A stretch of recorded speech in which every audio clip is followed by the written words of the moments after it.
This is, hands down, one of the most chilling and just bizarre maritime mysteries of all time. We're talking about a ghost ship, a crew that's all dead, and one single terrifying clue they all left behind. Today we're diving into the unnerving case of the Ourang Medan. So, let's set this scene. It's February 1947, in the Strait of Malacca. Now, you have to understand, this was one of the busiest, most vital shipping lanes in the entire world. It was packed with post-war freighters, a lot of them old and kind of beat up, crewed by guys who learned not to ask too many questions. And on one of those ships, just an ordinary freighter on what should have been an ordinary day, something truly extraordinary was about to go down. When a rescue crew finally managed to board the Ourang Medan, which was just drifting silently, what they found was, well, it was a horror show. The captain was dead on the bridge, the entire crew was scattered all over the decks. But the really weird part was what they didn't find. There were no runes, no blood, absolutely no sign of a fight. Even the ship's dog was found dead, frozen in the exact same way as the men. But there was one detail, one horrifying, unifying clue that has never, ever been explained. The official report states that every single person on that ship died with the exact same expression on their face. And it wasn't pain, it wasn't surprise. It was pure, raw terror, frozen on their faces, their mouths wide open, and they were all looking up, as if staring at something hovering just above them. So, you might be wondering, how did rescuers even know to board the ship in the first place? Well, the answer to that is what started this whole thing. It began with a distress call, a series of Morse code messages that were as strange as they were disturbing. The first message got picked up by a bunch of ships and listening posts in the area. And the message was just chillingly calm. You have this radio operator probably surrounded by his dead crewmates, and he's just tapping out the facts. SOS from Ourang Medan. All officers, including the captain, dead.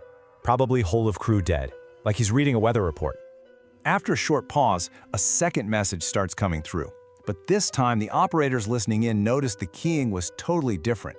It was frantic, sloppy, like the sender was losing control, having trouble even thinking straight. You know, whatever killed the rest of the crew was now coming for him. And then, the last two coherent words they ever heard. It wasn't "I'm dying" or "please send help." Just "I die." A flat, absolute statement of fact. Then there was a burst of gibberish, a mash of dots and dashes, and then nothing. Just silence. The last man on the Ourang Medan was gone. So a few hours go by, and the rescue ship, the Silver Star, finally arrives.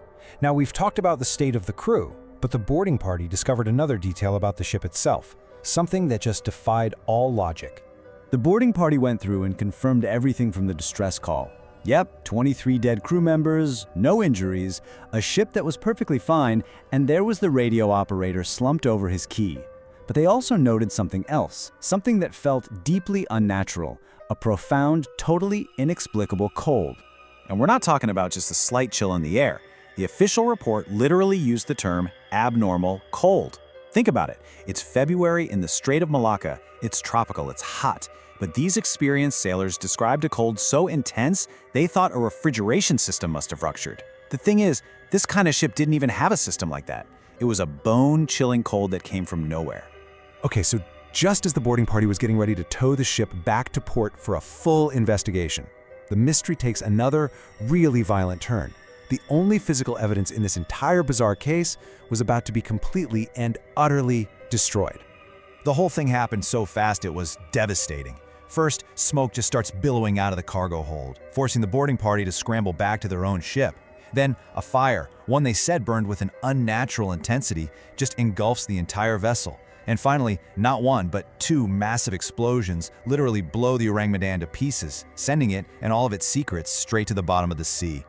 So, with no bodies, no wreck, nothing to go on, investigators were left with just theories. And the most prominent one, the one that became the official story, centered on whatever might have been hiding in that cargo hold. So, the leading theory was that the Ourang Medan was secretly transporting some kind of deadly chemical cargo, probably a nerve agent. You know, these are chemical weapons that kill super fast by attacking the nervous system. That could explain why there were so many dead with no visible injuries. It would also explain why the ship's registration was so hard to find. It might have been a smuggling operation running under fake papers. And look, the chemical cargo theory seems to fit some of the facts. It could explain the dead crew, and it could definitely explain the massive explosion. But here's where it completely falls apart.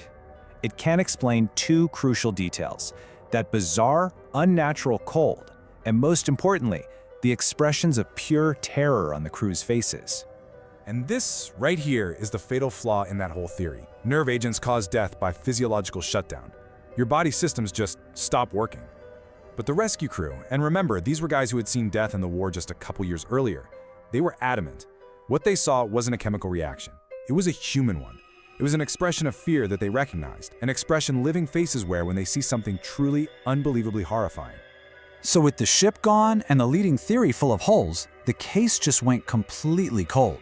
The official story became a story of dead ends, of total silence, and of files that were sealed away and hidden from the public. I mean, check out this timeline of dead ends. The investigation that followed went absolutely nowhere. In 1952, the US government basically just shrugged and said, no definitive conclusion can be reached. Then in the 60s, a historian tries to look into it and finds the ship may never have even been officially registered at all. In the 90s, the CIA finally admits they investigated, but of course all their findings are redacted. It's a story of deliberate obscurity. Then, in the year 2000, a researcher actually tracked down who is believed to be the last surviving member of the Silver Star's boarding party. And when they asked him what he remembered most, he didn't talk about the bodies. He talked about the cold. And he said something truly haunting. He said it was the kind of cold that doesn't come from temperature. What on earth could he have meant by that? For 79 years, that ship and its 23 souls have been resting at the bottom of the Strait of Malacca. For 79 years, the silence has been absolute, and the mystery has only gotten deeper. Which brings us all the way back to the one question that remains. The one question that has haunted this story from the very beginning. What did they see? What could possibly cause an entire crew of hardened sailors to die of sheer terror all at once, looking up at the sky? The Ourang Medan is still down there, a sunken tomb in one of the world's busiest waterways. A ship full of men who died together, looking up at something we still can't put a name to, wearing an expression that we all recognize but have never, ever been able to explain.